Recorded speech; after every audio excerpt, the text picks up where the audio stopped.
मैं इस बात की गारंटी लेता हूँ कि तुम इस वीडियो से 100% एग्री करोगे। बिकॉज आजकल जो देखते हो ना कि भाई सभी कहते हैं कि अगर तुम्हें कंसिस्टेंसी सीखनी है तो भाई सौरभ जैसी सीखो, सौरभ जैसी कंसिस्टेंसी रखो।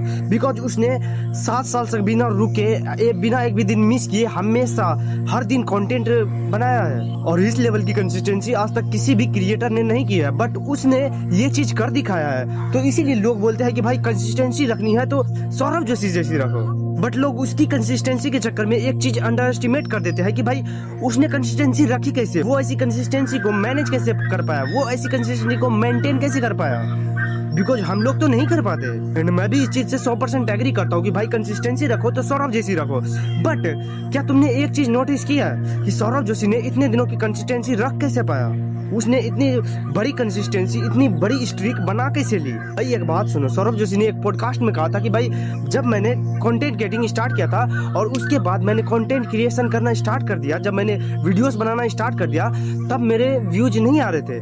बट जैसे जैसे मैं वीडियोस डालने लगा, मैंने 10 दिन 20 दिन ऐसे करके 21 दिन 22 दिन 23 दिन 24 दिन ऐसे करके वीडियोस डालना स्टार्ट किया, तब उन्होंने एक चीज नोटिस की कि उनके हर वीडियो पे 20,000 30,000 20,000 ऐसे व्यूज आ रहे हैं। और जैसे जैसे उन्होंने और दिनों तक कंटिन्यू किया वैसे वैसे उनकी व्यूज और बढ़ने लगी, उनकी लाइक्स बढ़ने लगी, उनके सब्सक्राइबर्स बढ़ने लगे, उनके व्यूज मिलियंस में जाने लगे। और जब व्यूज धीरे धीरे करके 1 मिलियन 2 मिलियन 3 मिलियन ऐसे करके करके बाईपास होने लगा, तो जैसे जैसे उनके व्यूज बढ़ रहे थे वैसे वैसे उनकी अर्निंग बढ़ रही थी, उनकी फैन फॉलोइंग बढ़ रही थी, उनके घर वालों को लोग देखना चाहते थे। और फिर भी उन्होंने कभी ट्वीट नहीं किया, उन्होंने कभी डिले नहीं किया। उनके व्यूज मिलियंस में आ रहे थे, उनके लाइक्स लाखों में आ रहे थे, उनके सब्सक्राइबर्स लाखों में बढ़ रहे थे। उन्होंने कभी भी एक दिन भी मिस नहीं किया। अब इसी चीज को तुम खुद पर ला कर देखो। तुमने एक नया चैनल स्टार्ट किया एंड तुमने शुरू में 10 वीडियोस बनाए, उन पे व्यूज नहीं आए। एंड उसके बाद जब तुमने वीडियोस डालना स्टार्ट की, 11वीं वीडियो 12वीं वीडियो 13वीं वीडियो, जैसे जैसे तुम वीडियोस डालते गए तुम्हारे हर वीडियोस पे व्यूज आते गए, 20,000 30,000 ऐसे व्यूज आने लगे। तो क्या तुम ट्वीट करना चाहोगे? उससे तुम्हारी अर्निंग बनने लगे तो क्या तुम ट्वीट करना चाहोगे? क्या तुम एक भी दिन मिस करना चाहोगे? नहीं ना।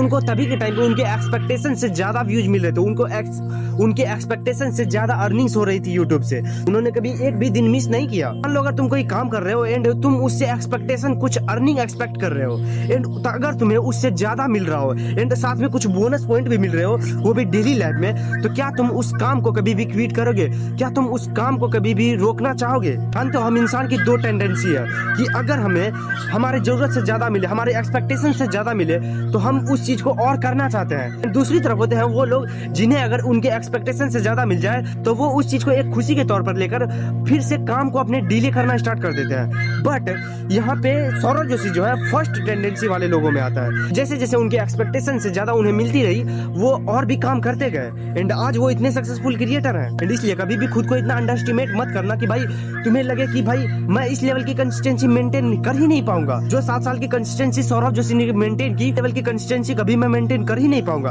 नहीं ब्रो, तुम कर सकते हो, तुम अगर चाहो तो कर सकते हो। बस शुरू में तुम्हें काम करना पड़ेगा, बहुत ज्यादा काम करना पड़ेगा।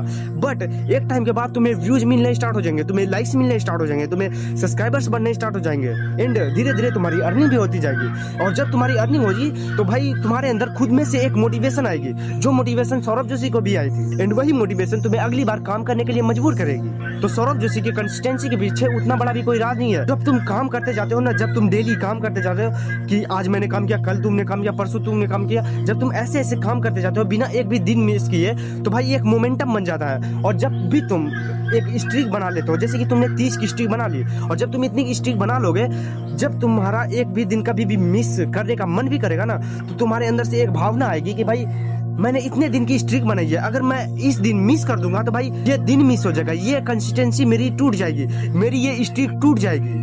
और बस यही है सौरभ जोशी की कंसिस्टेंसी का राज। एंड मिलते हैं किसी और वीडियो में, तब तक के लिए बाय बाय, टेक केयर।